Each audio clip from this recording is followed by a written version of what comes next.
আজকে তৃতীয়া, তার মধ্যে আবার রবিবার। সকালবেলা ঘুম থেকে উঠে ঝলমলে আকাশ থাকলেও টাইমটা যেতে যেতেই কেমন যেন রোজ মেঘলা হয়ে আসছে। যদিও এবার পুজোয় ফোরকাস্ট আছে বৃষ্টি হবেই, কিছু করার নেই, কি আর করা যাবে। আজকে রান্নাবান্না আমার সব কমপ্লিট, আর রান্নাবান্না একদম পাতলা, যেহেতু পুজোর মধ্যে আমাদের বেড়াতে যাওয়ার প্ল্যান আছে আর তার সঙ্গে আরও নানা রকমের অনুষ্ঠান আছে, খাওয়া দাওয়া এদিক ওদিক হবে। তাই ফুলকপি পেঁপে আলু দিয়ে পাতলা করে মাছের ঝোল, সঙ্গে উচ্ছে আলু ভাজা পোস্ত ছড়িয়ে, আর এই দিকে হচ্ছে পাবদা মাছের পাতলা ঝোল। এই পাবদা মাছের ঝোল কিয়ান 3 বেলা খেতে পারে, ওর এত পছন্দের। এখন কিয়ানকে খাওয়ানোর জন্য কিয়ানের ভাতটা বাড়ছি আমি। কিয়ানের খাবারের মাপটা আমার হাতেই একদম ঠিকঠাক হয়। আর এখানে দেখলেন কাগা বগা করে উচ্ছে দিয়ে ভাতটাকে মেখে দিয়েছি।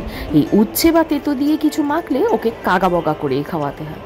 আর এখানে লম্বা শাড়ি করে ওর সৈন্য সামন্ত রেডি হয়ে আছে। সকাল থেকে যা যা খেলেছে বা যা যা গল্পের বই পড়েছে সব একসঙ্গে নিয়ে খেতে বসেছে। এইটা কিয়ানের ঘরের টেবিল, যেটা পড়ার টেবিল হলেও সেখানে পড়া কম আর লেগো নিয়ে খেলা বেশি হয়। সারা টেবিলে সব সময় জুড়ে এই রকম নানা রকমের স্ট্রাকচার বিরাজ করে। আর এই যে স্ট্রাকচারটা দেখছেন, দেখুন কত দিন ধরে বানিয়েছে, আর এইখানে ঠায় পড়ে রয়েছে। এখানে কিন্তু কেউ হাত দিতে পারবে না, সেই জন্য এই টেবিলটা পরিষ্কার করার কোনো জো নেই। অনেক দিন ধরে বানায় তো, সেই জন্য আমিও চেষ্টা করি না আর সেটাকে নষ্ট করার। দেখতে কিন্তু অসাধারণ লাগে। বিকেলবেলা অ্যাপার্টমেন্টের পুজোর জায়গাটা দেখার জন্য একটু বেরিয়েছিলাম।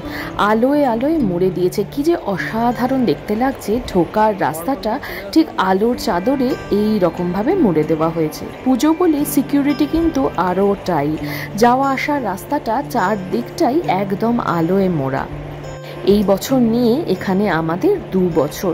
প্রত্যেকটা টাওয়ার থেকে শুরু করে সারা জায়গাটা আলোয় আলোয় ভরা। প্যান্ডেলটা ছোটোখাটো কিন্তু কি অসাধারণ একটা ঠাকুর দালানের শেপে করেছে দেখুন। এবারের ঠাকুর দালান প্যান্ডেলটা আমার ভীষণ পছন্দ হয়েছে। আর এই মাঠে হয় অনুষ্ঠান, সেখানটা একদম আলোর চাঁদোয়াতে ভরে দেওয়া হয়েছে। সন্ধেবেলা হতেই বিদ্যুৎ চমকে প্রচণ্ড বৃষ্টি শুরু হলো। এবার পুজোটা কি বৃষ্টিতেই ভেসে যাবে?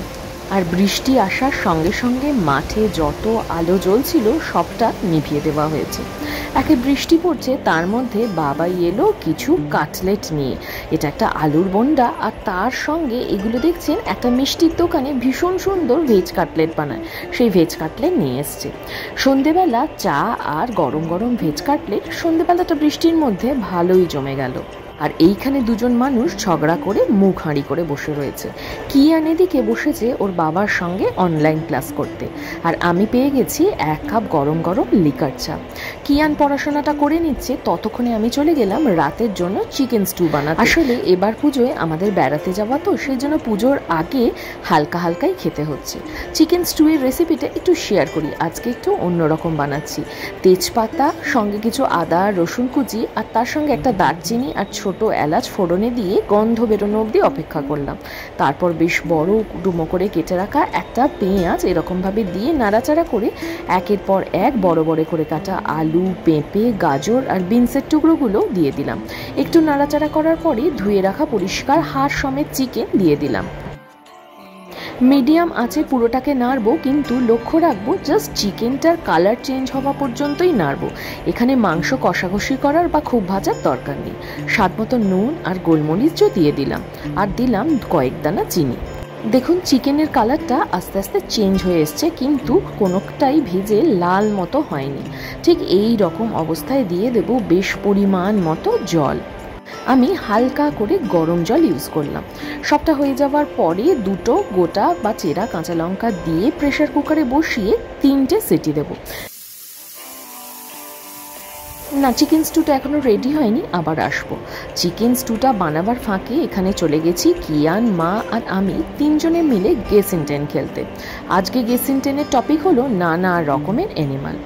দুর্গাপুজোয় নানা রকম খাবার মধ্যে এই খাবারটা আমার সব থেকে প্রিয় একটা খাবার, যেটা আজকাল দুর্গাপুজোর শুরু থেকেই পাওয়া যায় দেখি। আর আমার যে কি পছন্দের এই কুচো গজা। এতক্ষণে প্রেশার কুকারে সিটি পড়ে রেডি হয়ে গেছে। আর এবার লিডটা খুলে হাফ কাপ পরিমাণ দুধ দিয়ে আরও কিছুক্ষণ ফুটিয়ে নেব। এরপরে অল্প একটু কর্নফ্লাওয়ার জলে গুলে দিয়ে দেবো, সঙ্গে দেবো আরও কিছুটা বাটার, আর তার সঙ্গে ফ্রেশ একদম গোলমরিচের গুঁড়ো। ব্যাস, আমার স্টু একদম রেডি, সঙ্গে আমার রান্নাঘরও পরিষ্কার করে রেডি। আজকে খাবার আগে কয়েকটা ব্রেড টোস্ট সেঁকে নেব কড়া করে, ব্যাস তাহলেই রাতের খাওয়াও একদম কমপ্লিট। এই যে ব্রেড টোস্টগুলো কড়া করে সেঁকে নিলাম আর রাতের খাবার রেডি করে নিয়েছি। কেমন লাগলো আজকের ব্লগটা জানাতে কিন্তু ভুলবেন না।